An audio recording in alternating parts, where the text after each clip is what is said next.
السلام عليكم ورحمة الله وبركاته. الحمد لله رب العالمين، نحمده ونستعينه ونستهديه ونستغفره، ونعوذ بالله من شرور أنفسنا ومن سيئات أعمالنا. من يهده الله فلا مضل له، ومن يضلله فلا هادي له. أشهد أن لا إله إلا الله، وأشهد أن محمدا عبد الله ورسوله. اللهم صل على سيدنا محمد وعلى آله وأصحابه أجمعين. سبحانك لا علم لنا إلا ما علمتنا إنك أنت العليم الحكيم. نويت التعلم والتعليم والتذكر والتذكير والنفع والانتفاع والإفادة والاستفادة، والحث على تمسك بكتاب الله وسنة رسول الله صلى الله عليه وسلم، والدعاء إلى الهدى والدلالة على الخير، ابتغاء وجه الله ومرضاته وقربه وثوابه.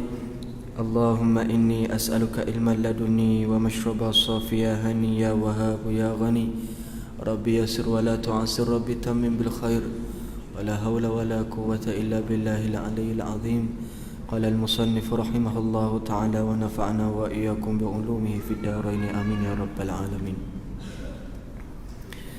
Kata pengarang Al-Imam Abu Al-Layth As-Samarqandi dalam kitabnya Tanbihul Ghafilin.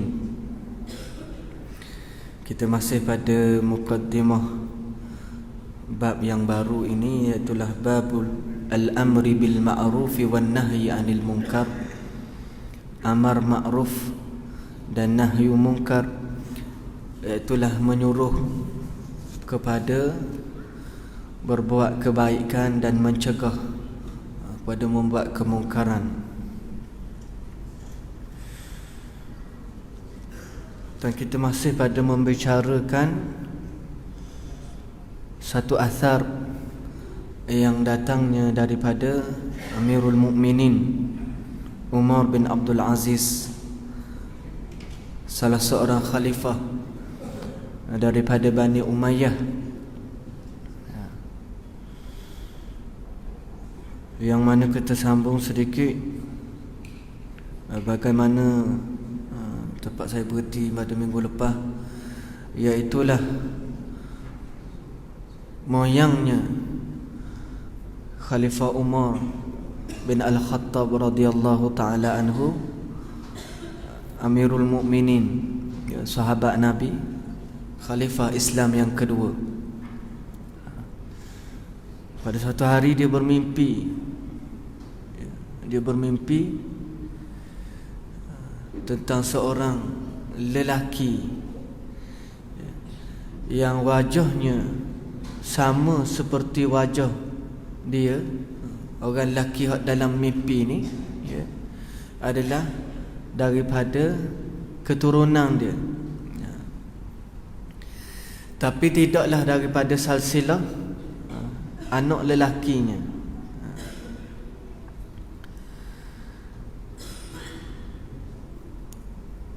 Dia bermimpi tentang seorang lelaki yang wajahnya serupa seperti wajah Sayyidina Umar, dan dia memiliki parut di sebelah keningnya yang sama seperti parut yang ada pada Sayyidina Umar, dan memerintah sama seperti cara pemerintahan Sayyidina Umar Al-Khattab radhiyallahu ta'ala anhu.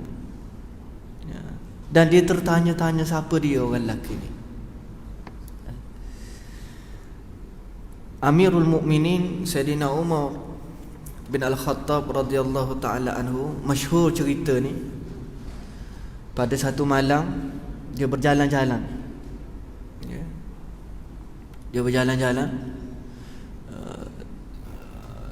ronda kawasan, tengok pada keadaan negeri kota Madinah pada masa tu. Sehinggalah dalam perjalanannya, dia hujung negeri, hujung kampung dah, terdengar akan dia perbualan seorang wanita yang baloh dengan muk dia. Baloh dengan muk dia. mak dia orang puang ni dan ibunya ni jual susu. Masyhurlah kisah ni. Jual susu. Mak dia kata campurlah susu dengan air, biar banyak sikit kita boleh jual. Anak dia kata tak boleh, kita tak boleh campur. Ya.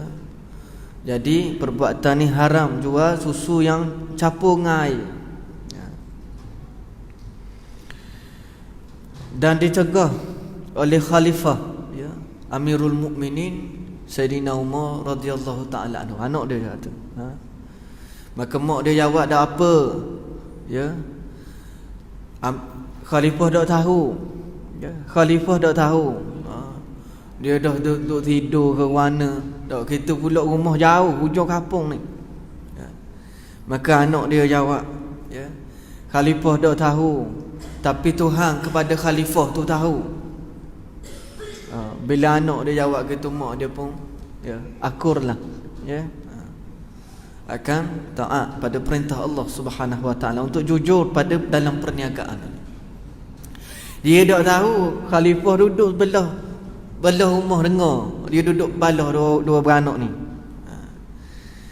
Maka Sayyidina Umar ingat, ya, tanda rumah ni.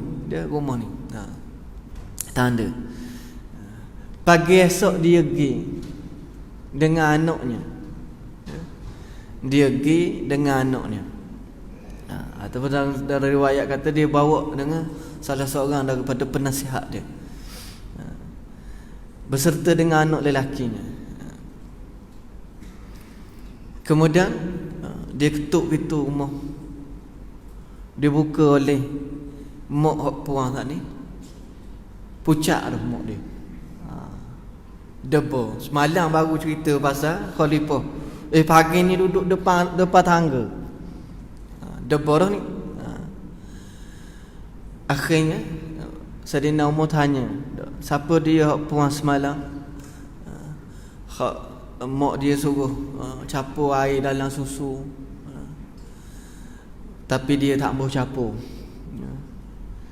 Maka orang puang tak ni, mak dia tu ngakulah dan dia minta maaf, dia bertaubat dengan apa yang dia suruh anak dia buat gitu.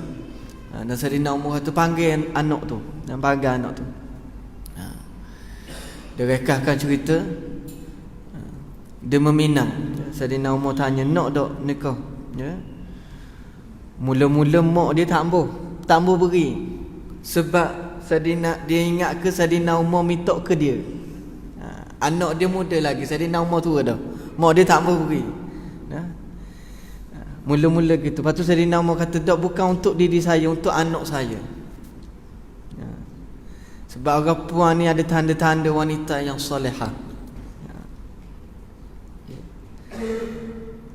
Maka mereka cerita kahwinlah dengan anak Sayyidina Umar radhiyallahu ta'ala anhu. Dan dia mimpi dengan mimpi yang saya cerita tadi. Dan mimpi itu diceritakan kepada anaknya. Dan turun-temurun, ya, dipegang oleh Bani Marwan cerita mimpi Sayyidina Umar ni. Cerita mimpi Sayyidina Umar ni ahli keluarga Bani Marwan. Bani Marwan ni siapa dia? Anak beranak Sayyidina Muawiyah ni lah, ya, yang telah saya cerita pada minggu lepas. Muawiyah anak dia Yazid, Yazid anak dia Muawiyah, Muawiyah anak Yazid ni tak ada anak, jadi boleh kepada Marwan, pemerintahan Bani Umayyah. Maka anak beranak Marwan ni, Marwan, lepas tu Abdul Malik, lepas tu Sulaiman bin Abdul Malik. Abdul Malik ni ada adik Abdul Aziz, ya. Maka anak Abdul Aziz ni Sayyidina Umar. Maka duduklah dalam lingkaran cerita kisah mimpi Sayyidina Umar radhiyallahu taala anhu ini dari kalangan, ya, Bani Marwan. Kerana apa? Kerana Abdul Aziz, ya, dia kahwin dengan anak yang hasilnya daripada perkahwinan anak Sayyidina Umar dengan orang puang saat ni. Jadi dia kahwin dengan cucu Saidina Umar. Dan dia tahu kisah cerita ni. Abdul Aziz tahu kisah cerita mimpi Saidina Umar ni. Jadi dia ada anaknya nama Umar, tapi dia tak cadang dan seperti mana mimpi Saidina Umar tu. Kebetulan dia beri Umar ni. Dan Saidina Umar bin Abdul Aziz ni, dia adalah orang yang cerdik, orang yang suka kepada mengaji agama, nak belajar, nak ngaji sokmo. Tapi oleh kerana darah kerabat yang ada pada dirinya itu, Abdul Aziz tak lepas pergi jauh. Abdul Aziz adalah ketika pemerintahan Abdul Malik bin Marwan, dia jadi gubernur di Mesir. Umar bin Abdul Aziz pada masa itu, dalam waktu remajanya tu, dia sangat nak pergi ke Madinah untuk belajar agama dengan ahli Madinah. Ayah dia kata, tak payahlah nak ngaji agama Mesir ni banyak. Dia boleh ngaji Mesir. Banyak tokoh-tokoh agama Mesir. Masa tu Azhar tak ada lagi. Universiti Azhar ni zaman kerajaan Fatimiyah. Jadi dia pun menahan diri dia. Sehinggalah pada suatu hari dia main kuda. Kemudian tengah-tengah naik kuda ni jatuh. Dan bila jatuh, dia kena sepak dengan kuda dia ni. Lalu parut di keningnya. Dan Saidina Umar, tok nyang dia, parut di kening dia tu pun kena sepak di kuda juga. Gitu. Jadi apabila anak raja ni jatuh kuda, pengiring-pengiring dia takut nak cerita kepada Abdul Aziz, gubernur Mesir. Tapi anak dia ni balik rumah dengan keadaan luka ni, cerita. Bila dia cerita dan ayah ni tengok anak dalam keadaan luka, ada parut gitu dah, dia pun mari teringat ke hak ning, hak Saidina Umar mimpi seorang lelaki yang datang daripada keturunan Umar, tapi dia ni Bani Marwan. Nama sama macam ke nama aku, muka dia serupa macam ke muka aku, dia ada parut macam ke parut aku, dan dia akan memerintah seperti mana aku memerintah. Maka Abdul Aziz teringat kisah yang Saidina Umar pernah mimpi ni. Lalu dia pun kata, kemahlah siap-siap, gilah nak pergi ngaji di Madinah. Lalu dia pun ngaji di Madinah. Dia duduk di Madinah. Kemudian apabila dia telah pun duduk di Madinah, Abdul Malik tahu akan anak saudara dia ni ngaji di Madinah, latih jadi gubernur di Madinah. Dan dia sangat baik dengan semua anak-anak Abdul Malik. Sulaiman bin Abdul Malik, Yazid bin Abdul Malik, dia ada beberapa adik-beradik, baik belaka. Maka apabila mangkat Abdul Malik daripada jadi khalifah, mati, Sulaiman suruh Umar bin Abdul Aziz duduk di Syam, duduk dekat dia. Tak sampai jadi gubernur Madinah lah, duduk jadi penasihat majlis raja-raja pula. Jadi itu penasihat. Sebab apa? Kerana tahu akan alimnya Umar bin Abdul Aziz ni. Umar bin Abdul Aziz orang baik sangat. Lalu dia rekahkan ceritanya, Sulaiman bin Abdul Malik dia mati. Dia sakit. Kalau tak silap daripada riwayatnya, dikatakan dia ni diracun oleh salah seorang daripada tukang masak dia. Sebab kena racun tu tak tahulah. Sebab apa? Bani Umayyah ni dia ramai musuh.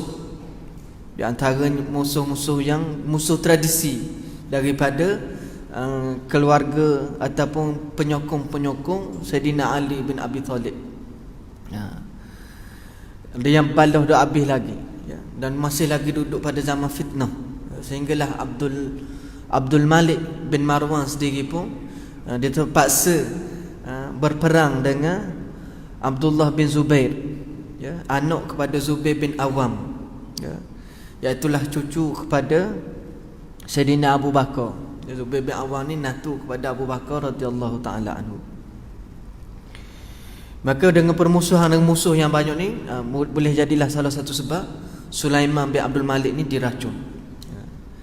Maka apabila dia nak sampai masa dia ni, dia tak ada pengganti lagi. Putera mahkota tak ada.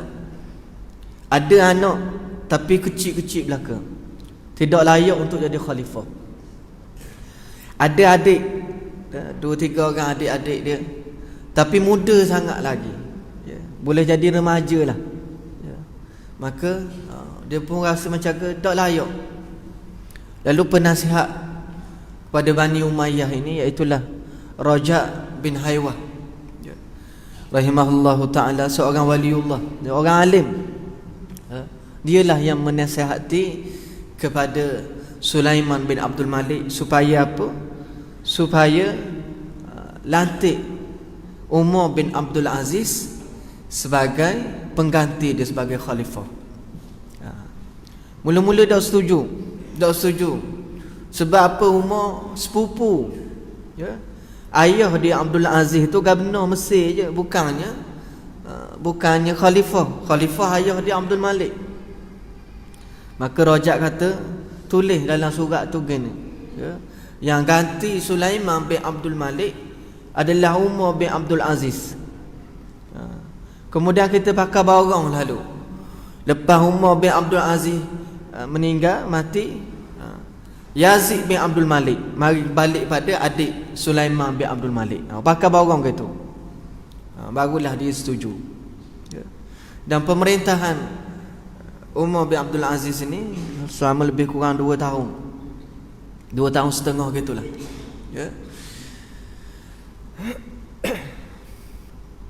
Dia mengembalikan pemerintahan seperti mana pemerintahan Khulafaur Rasyidin, terutamanya cara pemerintahannya sama seperti pemerintahan Sayyidina Umar bin Al-Khattab radhiyallahu taala anhu. Tempoh dia sama 2 tahun setengah. Tonyang dia mati kena bunuh oleh Abu Lu'lu'ah, Fairuz Abu Lu'lu'ah, seorang majusi yang pura-pura masuk Islam. Tapi Umar bin Abdul Aziz mati kena bunuh juga. Cuma bezanya dia diracun oleh anak beranak dia sendiri. Dia diracun oleh Bani Marwan. Tak tahan selama mana dia memerintah selama 2 tahun setengah ni, 2 tahun lebih sikit-sikit ni.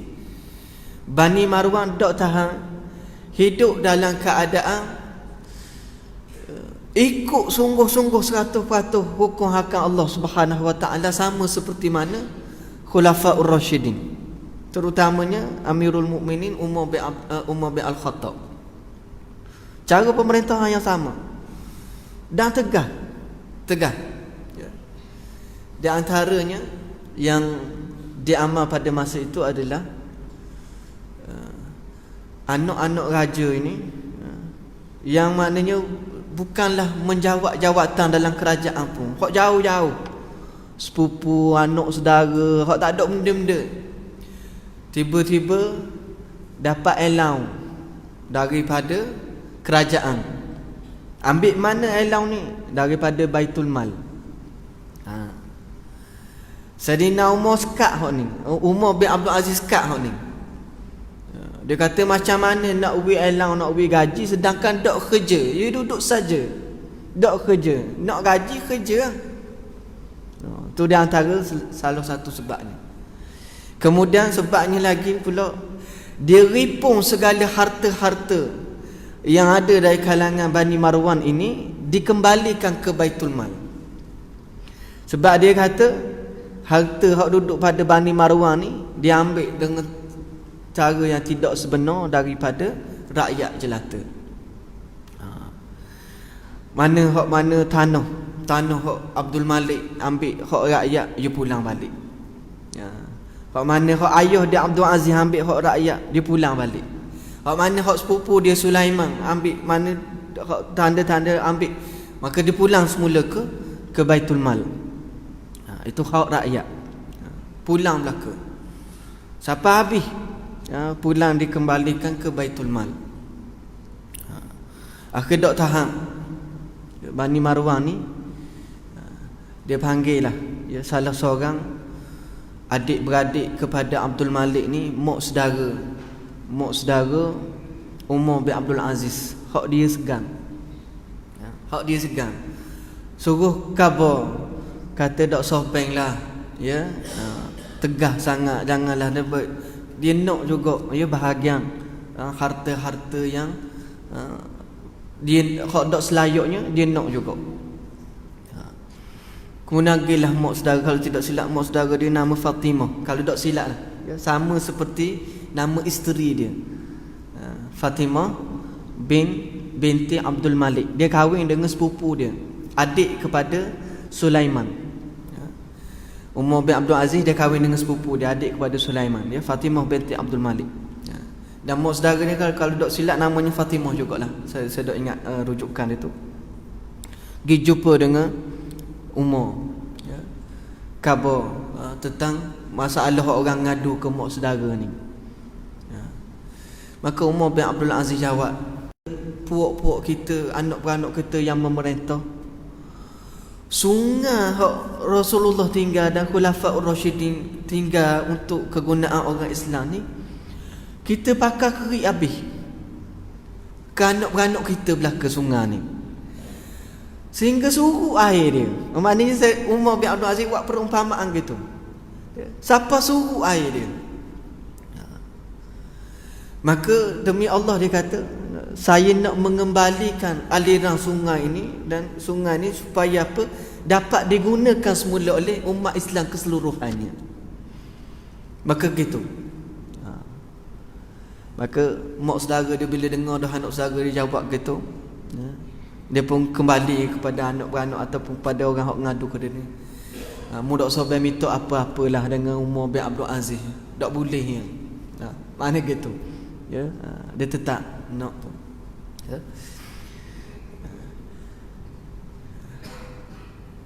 Sayyidina Umar bin Al-Khattab moyang ni, dalam pemerintahannya yang singkat, dia berjaya mewujudkan satu sistem sehingga kan gubernur di Yaman, siapa dia sahabat Nabi yang jadi gubernur di Yaman zaman Sayyidina Umar bin Al-Khattab ni, pada tahun yang mula-mula kutip zakat, kemudian bagi zakat ke orang Yaman, lebih bawa balik ke Madinah, letak di Baitul Mal di Madinah.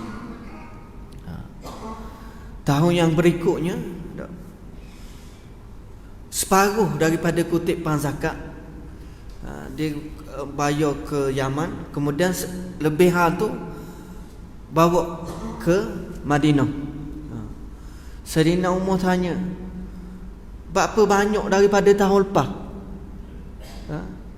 Maka jawab gubernur itu, sebab apa? Habis dah, bagi habis dah ke orang Yaman. Ni hak lebih ni, hak lebih. Maka tahun yang berikutnya 100% kutipan orang Yaman tu tak bagi ke orang Yaman, buat bagi ke Madinah belaka. Sayyidina Umar marah, buat apa buat arisin ni belaka? Jawabnya orang tu, di Yaman tak ada orang dah layak terima zakat. Habis dah orang hak terima zakat. Maka begitulah pada zaman Sayyidina Umar bin Abdul Aziz, pada pemerintahannya, sehingga ambil zakat, waktu ambil zakat daripada Baitul Mal, cari ke seluruh negeri, tak ada orang nak terima zakat. Siapa gitu? Siapa gitu? Itulah harmoninya pemerintahan ni. Diriwayatkan juga yang ni tak tahulah sebab dia asal daripada zaman Umar bin Abdul Aziz. Orang kata siapakah musang boleh main sebelah kambing. Serigala, bukan musang, serigala boleh main sebelah kambing. Dia tak kacau kambing. Nak kata barakahnya pemerintahan Umar bin Abdul Aziz ni. Kata seorang pengembala, oleh kerana terlalu lama dah dia ni mengembala dalam keadaan yang aman, serigala tak kacau kambing dia. Sehinggalah pada satu malam, dok rajin-rajin kacau, tiba-tiba serigala ni cuba untuk terkam kambing tu. Akhirnya mari terdetik pada pengembala tu, aku syok berlaku mendadak molek pada Amirul Mukminin. Sebab apa? Sepanjang pemerintahan dia tak rajin serigala nak kacau kambing dia. Tiba-tiba malam ni serigala nak kacau kambing dia. Mesti berlaku sesuatu. Dan ia sungguh rupa-rupanya Amirul Mukminin Umar bin Abdul Aziz pada malam itu adalah malam kematian dia. Dia diracun oleh Bani Marwan yang dok tahan dengan pemerintahan dia, yang betul-betul ikut pada hukum hak Allah Subhanahu wa taala. Itulah sedikit berkenaan dengan manakib Umar bin Abdul Aziz. Kalau cerita dok panjang, dok habis lagi tu, dok habis lagi kalau cerita. Tapi tak apalah, sikit-sikit sudah, banyak-banyak kena cari sendirilah pula, Maka dalam kitab ni pula, ni kata, dalam kitab ni kata,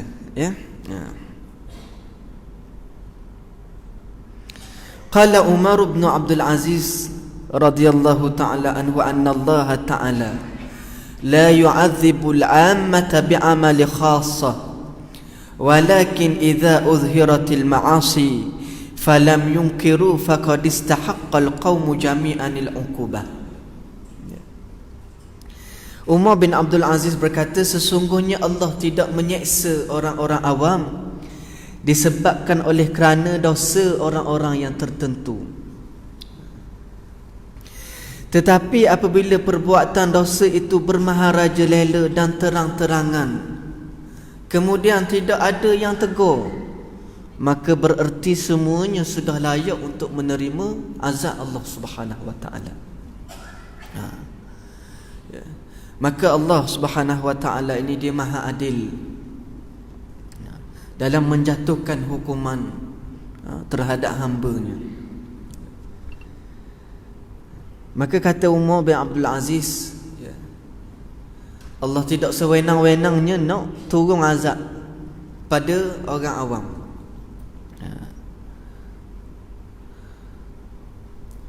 Di sana ada firman Allah Subhanahu wa taala yang memberi amaran, wattaqu fitnatan la tusibanna alladhina zalamu minkum khassah.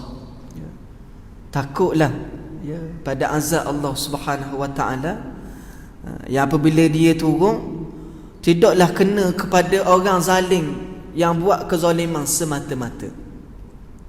Tapi bila turun azab Allah Subhanahu wa taala kena pakai borong belaka, kena belaka.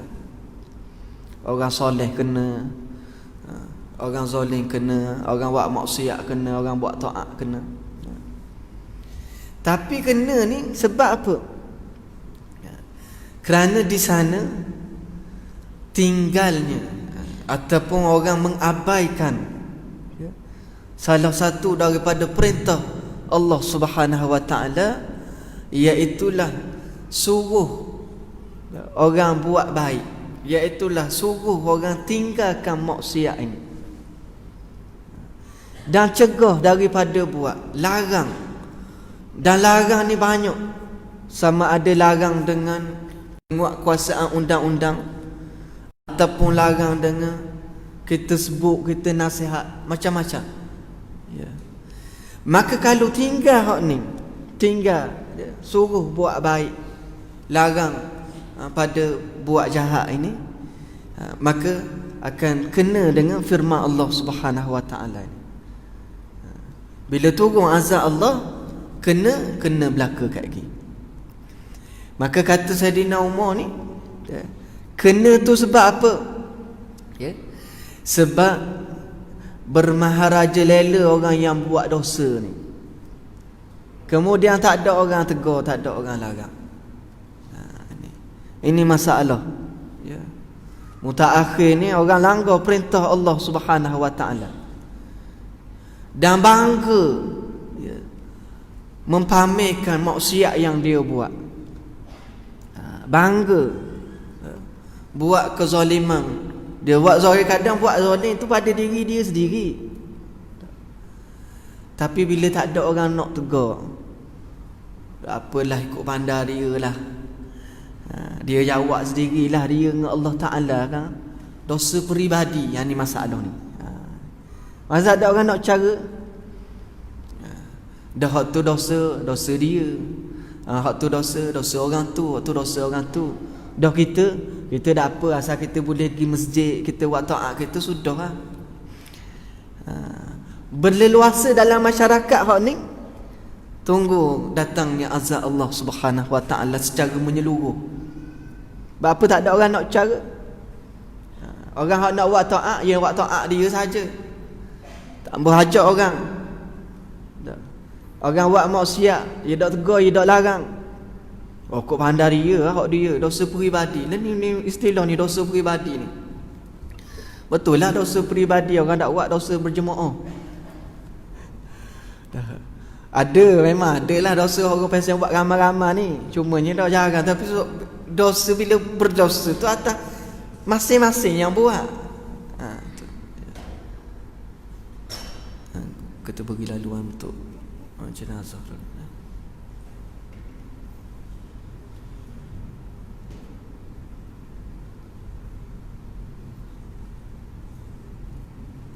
Boleh sedekah Al-Fatihah. Bismillahirrahmanirrahim. Alhamdulillahirabbil alamin. Arrahmanirrahim. Iyyaka na'budu wa iyyaka nasta'in. Ihdinas siratal ladzina ghairil maghdubi.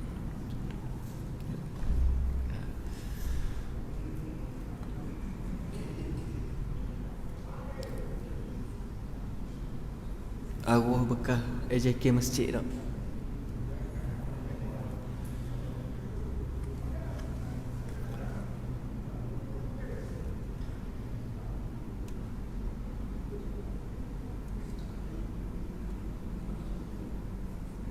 Tunggu sekejap untuk laluan jenazah masuk.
Allahumma ighfir lahu warhamhu wa'afi.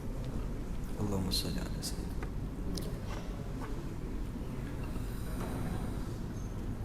Okey, kita sambung sikit lagi.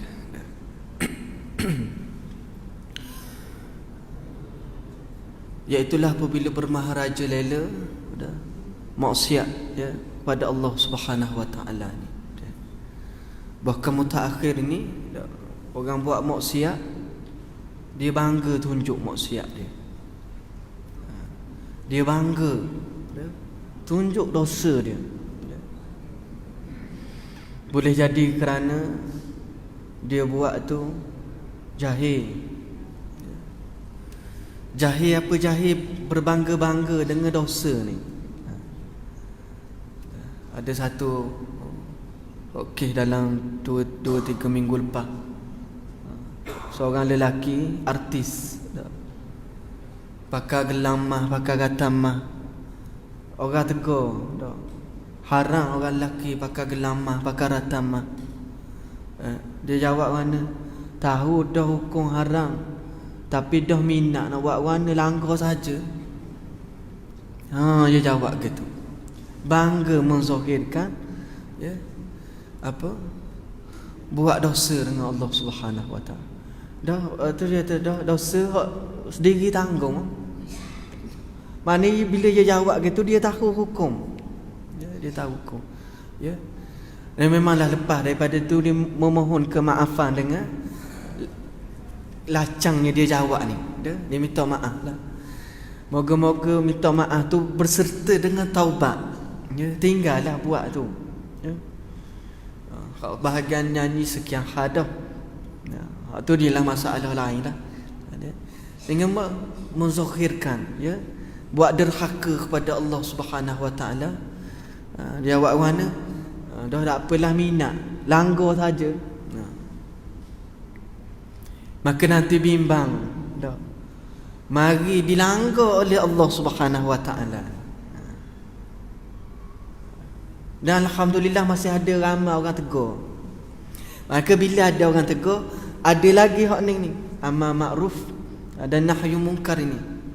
Itu tandanya, masih ada lagi mereka yang menjalankan di antara perintah-perintah Allah Subhanahu Wa Taala.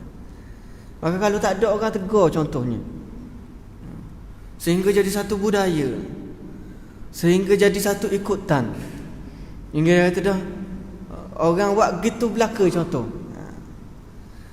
maka datang azab Allah Subhanahu Wa Taala ni. Berbangga-bangga dengan maksiat yang dia buat, sehingga kadang-kadang ada orang tolong bela pula. Ada orang tolong bela puak-puak ni, dosa peribadi, itu hak dia dengan Allah. Kita tak boleh tegur. Tu. Lepas tu pandai pula, kena ingat Allah tu Maha Pemurah, Allah Maha Pengampun.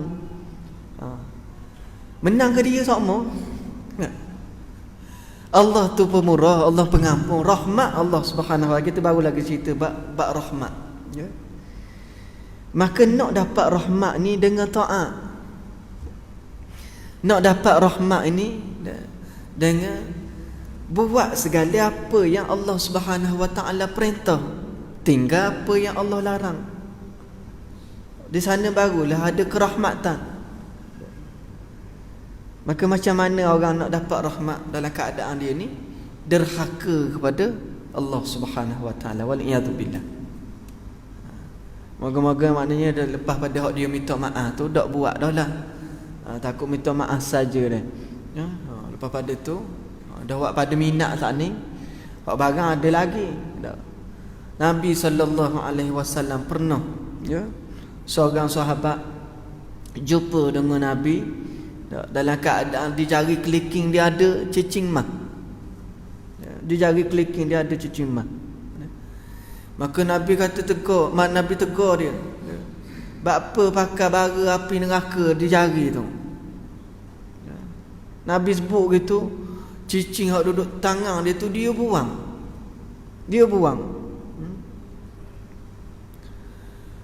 Lepas pada tu bila Nabi berlalu, adalah kawan-kawan ni, dia kata, ambillah semula cicing mah.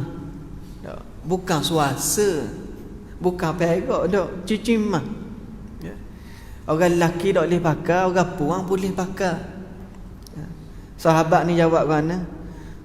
Kalau mu nak ambil aku tak ambuh dah pakai barang hak Rasulullah laknat dah. Apa tahu tu? Barang mah dah. Bukan si. Maknanya gitu. Siapa tahu tu? Tak ambuh dah. Ambil kata nak ambil aku tak ambuh dah barang hak Rasulullah laknat dah. Ya. Biar memanglah orang rumah boleh pakai. Tapi kalau dia tengok duduk dijaga dia dalam keadaan benda tu pernah ditegur oleh Nabi sallallahu alaihi wasallam. Duduk kata biar ada pakai pun. Biarlah tak apa pun, tak boleh pun. Itu sahabat ya radhiyallahu taala anhu. Maka kita mestilah sertakan dengan apa yang kita buat ini dengan betul-betul. Maknanya kalau minta maaf, jangan sekadar minta maaf dengan manusia, biarlah disertakan dengan bertaubat kepada Allah Subhanahu wa taala. Itu insya-Allah.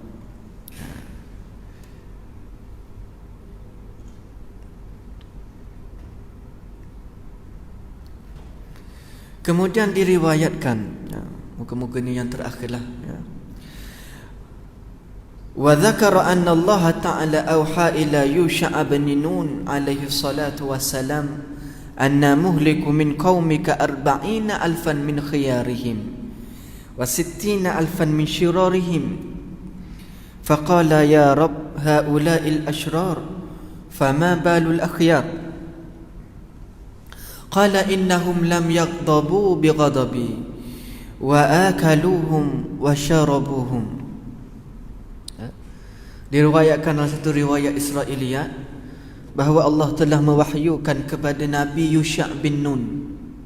Yusha' bin Nun masyhur dalam tafsir bahawa dia inilah anak murid kepada Nabi Allah Musa alaihi salam, yang temang Nabi Musa. Dalam kita baca sama-sama dalam surah Al-Kahfi tiap-tiap hari Jumaat tu, id qala Musa li fatahu, apabila Nabi Allah Musa alaihi salam berkata kepada anak murid dia, maka ulama tafsir kata anak murid yang dimaksudkan itu adalah Nabi Allah Yusha' bin Nun.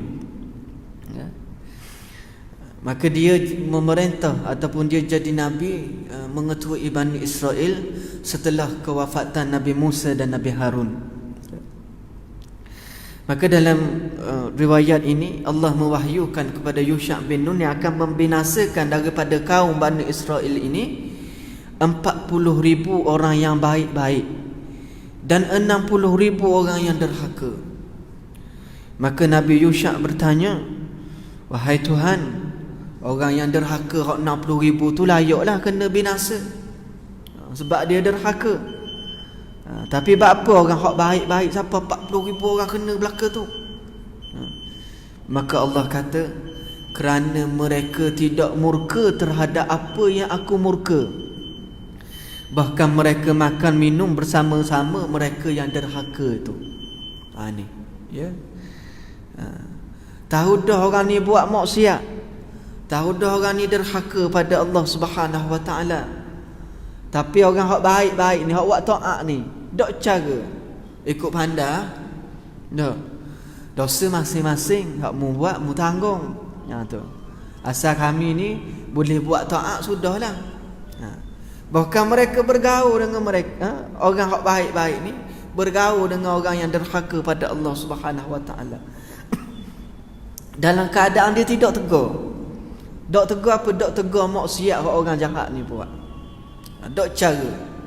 Maka datang kemurkaan Allah Subhanahu wa taala nak membinasakan mereka.